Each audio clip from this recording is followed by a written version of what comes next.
El año de gracia de 1862. El calor de plomo derretido caía sobre las aguas frente a Veracruz. Desde hacía meses, el horizonte no era más que una cicatriz de acero y humo, una muralla flotante que ahogaba a la República. Eran las fragatas blindadas del Segundo Imperio francés, bestias de hierro y vapor que se burlaban de nuestras costas con la arrogancia de un conquistador. Para la incipiente marina de guerra mexicana, cada amanecer era una sentencia de muerte.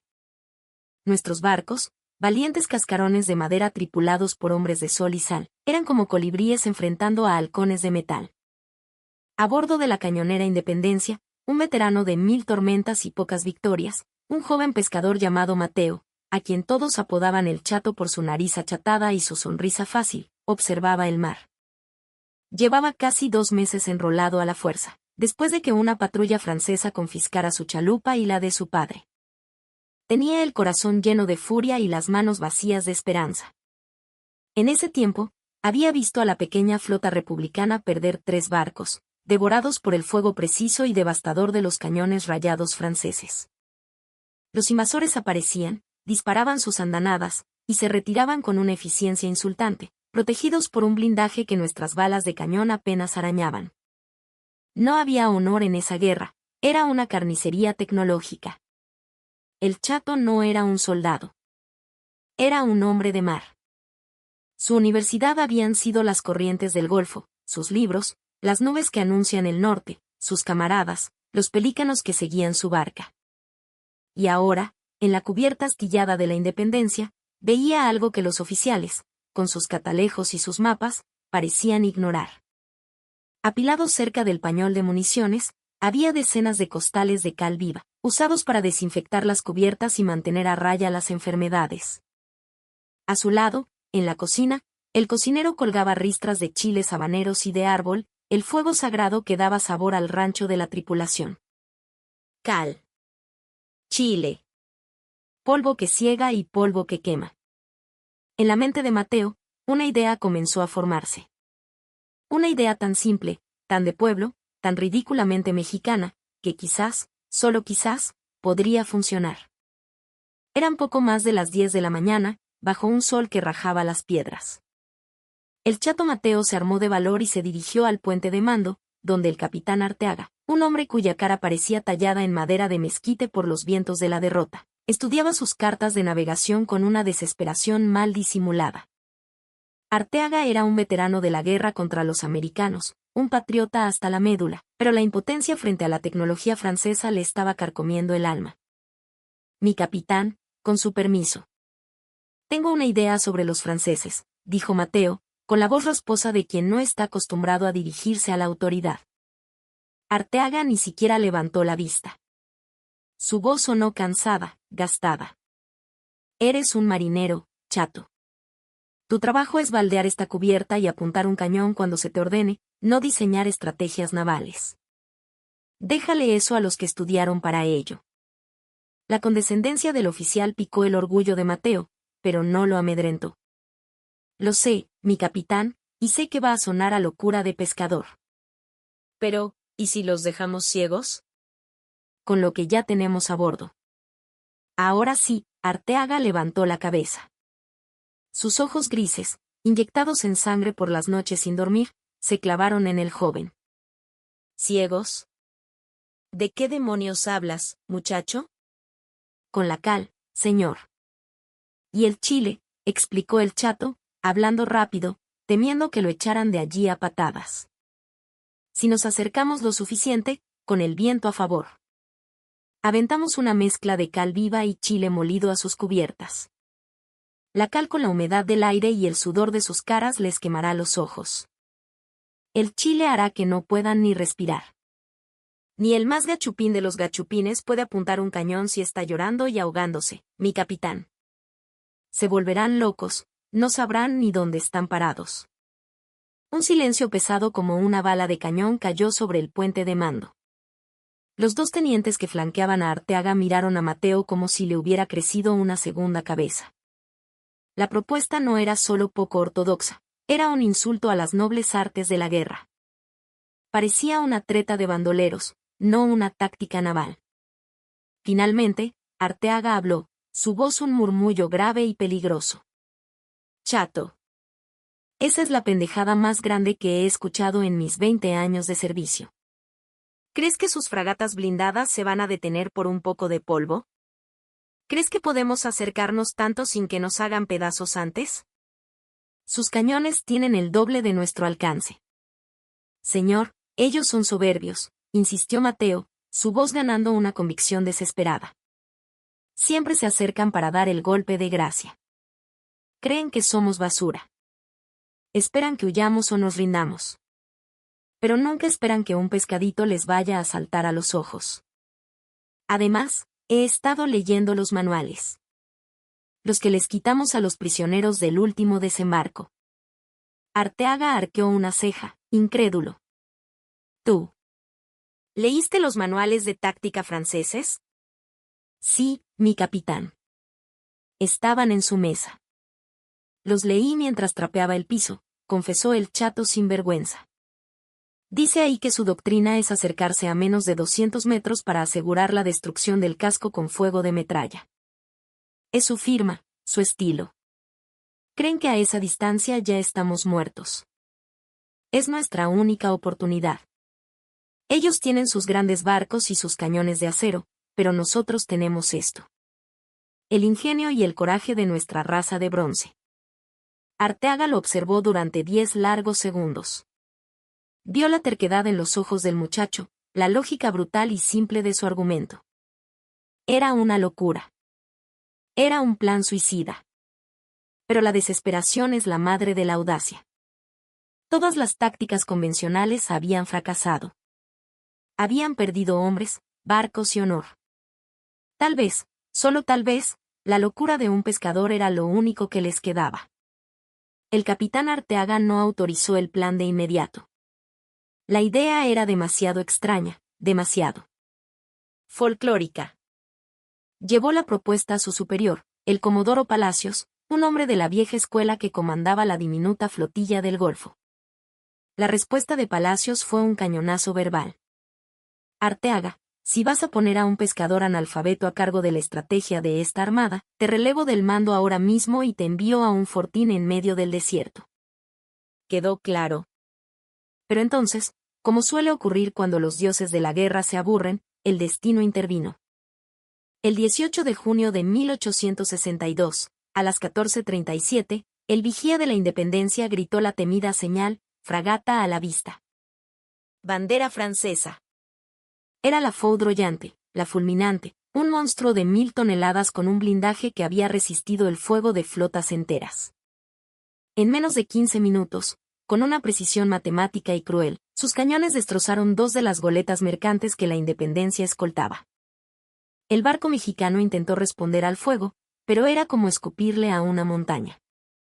El enemigo era un fantasma de hierro que aparecía, escupía muerte y parecía invulnerable.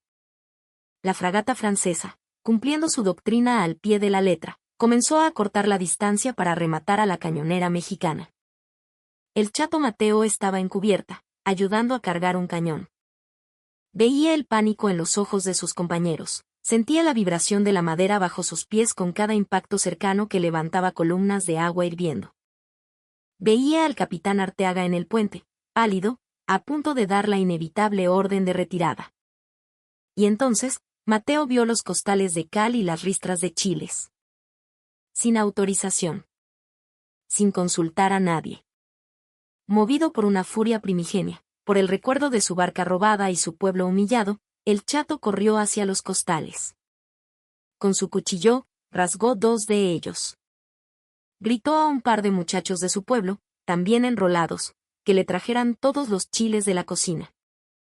Con la desesperación como mortero, machacaron los chiles secos y los mezclaron con la cal viva, creando un polvo blanquecino con vetas rojizas, un polvo que parecía inofensivo pero que contenía la furia concentrada de México. Llenaron 3 cubos de madera con la mezcla. ¡A la proa! Ahora, gritó Mateo. Arteaga lo vio desde el puente. Su rostro se congestionó de ira. Insubordinación en medio del combate.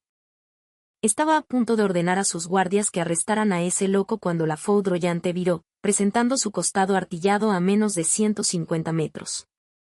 Era el momento del golpe de gracia. Los artilleros franceses, con sus bigotes encerados y sus uniformes impecables, se asomaban por las troneras, listos para aniquilar a la independencia. «Ahora, cabrones». Con el viento, rugió el chato. Él y sus dos compañeros, con la fuerza de la desesperación, lanzaron el contenido de los 3 cubos. Una densa nube de polvo blanco y rojo salió disparada, cabalgando sobre la brisa marina directamente hacia la cubierta abierta y las troneras de la fragata francesa. Al principio, los franceses miraron la nube con curiosidad. ¿Qué era aquello? ¿Una especie de señal de rendición primitiva? Pero en segundos, la nube los envolvió. El efecto fue instantáneo y devastador. La cal viva, al contacto con el sudor y la humedad de los ojos, se convirtió en un cáustico terrible. El polvo de Chile, fino como el talco, se coló por narices y gargantas, provocando una tos violenta e incontrolable. Gritos de agonía reemplazaron las órdenes militares en la cubierta de la foudroyante. Oficiales y marineros soltaron sus armas para llevarse las manos a los ojos, aullando de dolor. Los artilleros, ciegos y ahogándose, abandonaron sus cañones. La disciplina de hierro del ejército más poderoso del mundo se desmoronó en un caos de hombres que tosían, vomitaban y se tropezaban unos con otros, completamente incapacitados. El comandante francés, capitán de navío Dubois, que observaba desde su puente de mando, recibió una bocanada de aquel polvo infernal y cayó de rodillas, con los ojos convertidos en 2 brasas ardientes, maldiciendo en un francés ahogado. La fragata blindada, el orgullo de la flota de Napoleón III, quedó a la deriva, convertida en un manicomio flotante. Sus cañones se enmudecieron. Su tripulación estaba neutralizada. A bordo de la Independencia, el asombro era total. El capitán Arteaga, con la boca abierta, vio cómo la bestia de acero quedaba indefensa. La furia en su rostro se transformó en una chispa de incredulidad, y luego, en una sonrisa feroz y salvaje. «Fuego a discreción», gritó con una voz que no había usado en meses, una voz llena de esperanza. «Apunten a la línea de flotación. Que prueben el acero de México». Los cañones de la Independencia, que antes apenas hacían mella en el blindaje, ahora podían disparar con calma, apuntando a los puntos débiles del casco, a las juntas del timón. Durante 10 minutos, la pequeña cañonera mexicana castigó sin piedad al gigante ciego. La foudroyante, humeando y con varias vías de agua, comenzó a escorarse.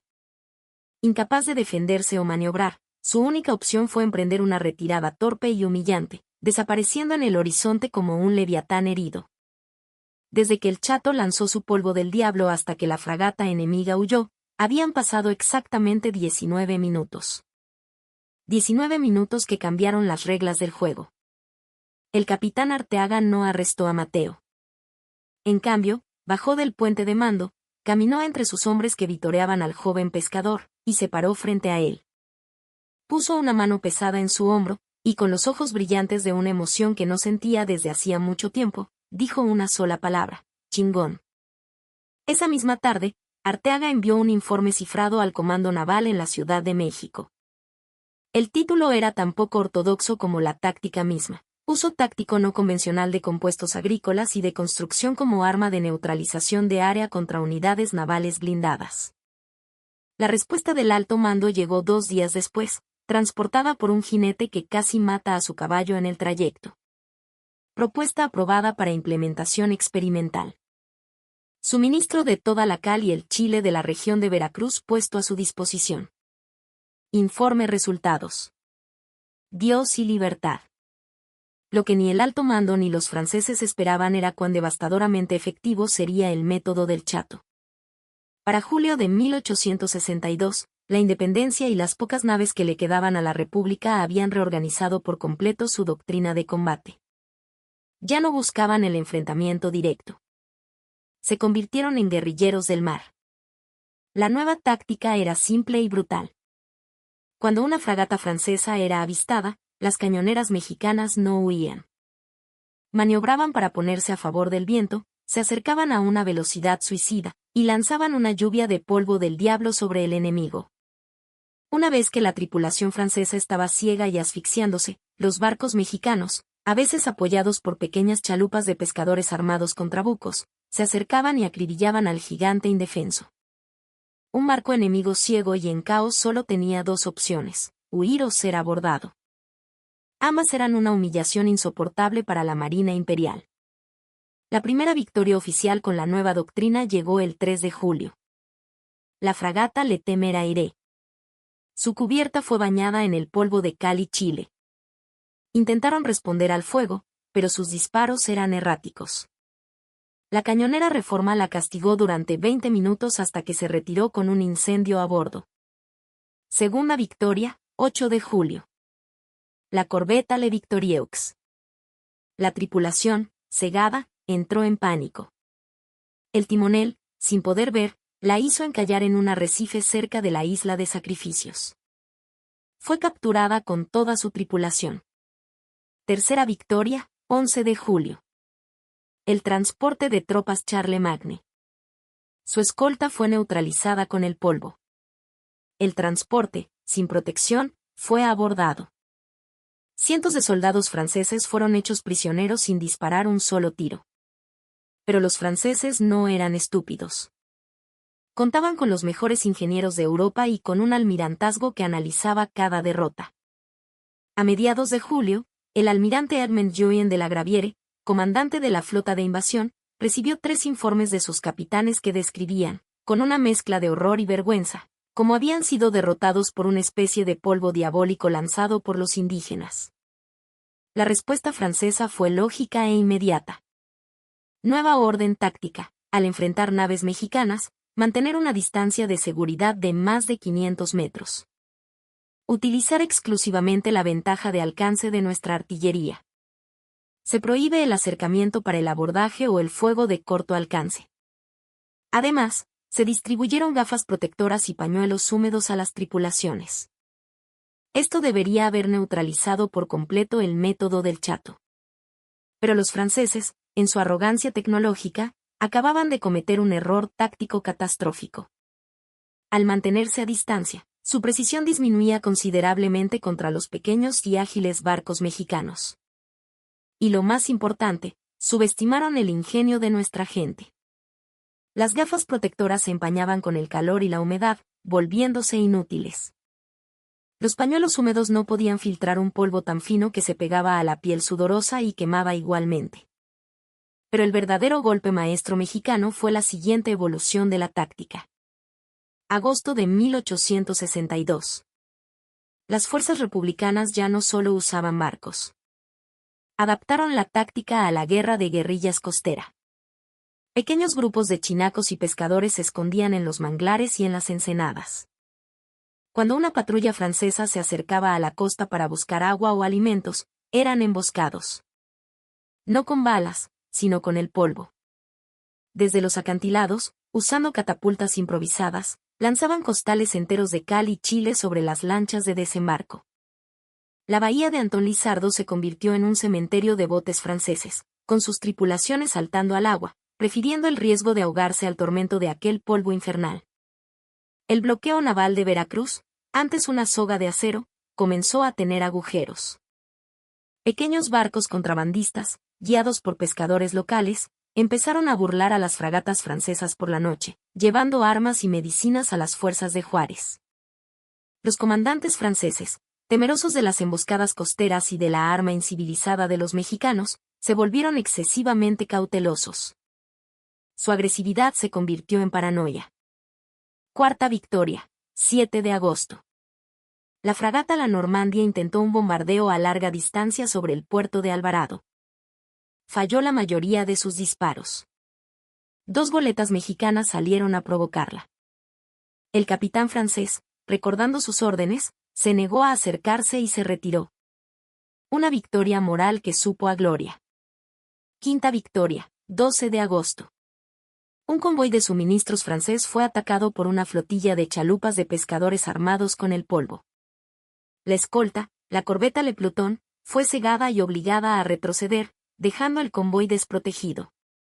2 barcazas llenas de municiones fueron capturadas.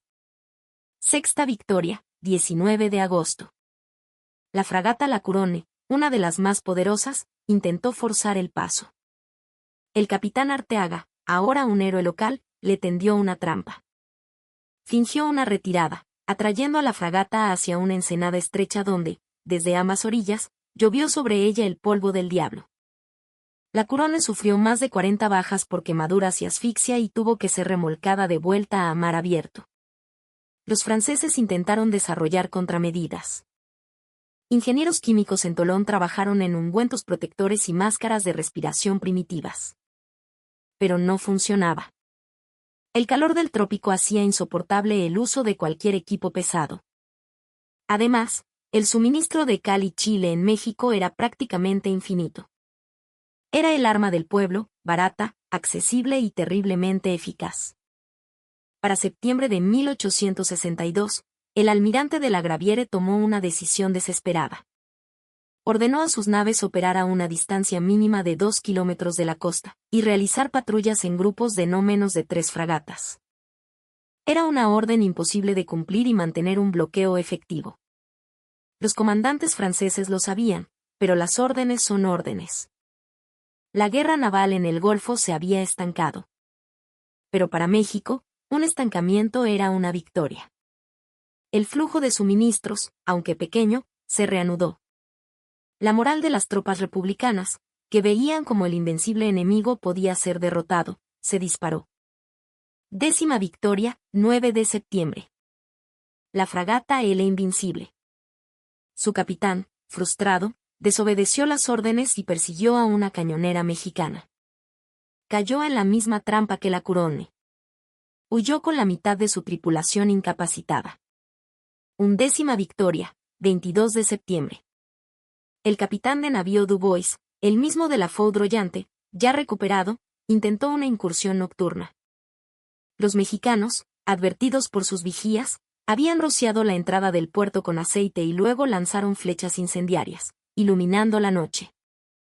Al ser descubierto, el barco de Dubois fue recibido no con balas, sino con una lluvia de polvo lanzada desde los muelles. Fue su segunda derrota humillante a manos del mismo enemigo invisible. 11 enfrentamientos navales importantes ganados o empatados por la Armada Mexicana gracias al método del Chato entre junio y septiembre de 1862. Pero el impacto real fue mucho mayor, porque obligó a los franceses a cambiar por completo su doctrina operacional. Esos cambios forzados redujeron la efectividad de toda su flota en el Golfo en más de un 60%. El almirante de la Graviere escribió en su diario personal, con fecha del 3 de octubre de 1862, nuestras naves ya no pueden operar con eficacia en estas aguas. Las pérdidas, no tanto en barcos sino en hombres y en moral, son insostenibles. Su arma bárbara, este polvo de los demonios, ha convertido a cada ensenada en una trampa mortal. La guerra naval, tal como la conocemos, ha fracasado aquí. 3 días después, de la Graviere ordenó la retirada de la mayoría de sus fragatas blindadas de las aguas cercanas a la costa. El bloqueo se relajó significativamente. La batalla por el Golfo había terminado. Contra todo pronóstico, contra toda lógica militar, México había ganado. Y todo comenzó con un pescador de 19 años y unos costales de cal y chile. Mateo, el Chato, fue ascendido a contramaestre en octubre de 1862. No recibió medallas ostentosas. La República no tenía dinero para esas cosas. Su recompensa fue el respeto grabado a fuego en los ojos de cada hombre que servía con él, desde el grumete hasta el capitán Arteaga. Se convirtió en una leyenda viva, el brujo del mar. Su nombre se susurraba en los campamentos juaristas, un símbolo del ingenio mexicano que se negaba a ser aplastado. El Chato nunca habló públicamente de su método. La historia se mantuvo como un secreto a voces entre los marinos de la República. Cuando la guerra terminó y el imperio de Maximiliano cayó, Mateo, fiel a su naturaleza, se negó a seguir la carrera militar. Pidió su baja y regresó a su pueblo en Veracruz. Con el dinero que había ahorrado, compró una nueva chalupa, más grande que la que le habían robado. Falleció muchos años después, en 1908, un anciano de piel curtida y ojos tranquilos. Era un simple maestro de redes en el muelle. Ninguno de los jóvenes pescadores a los que enseñaba los secretos del mar sabía que ese viejo callado, con su nariz chata y su sonrisa fácil, había cambiado el curso de una guerra con las herramientas más humildes de su tierra.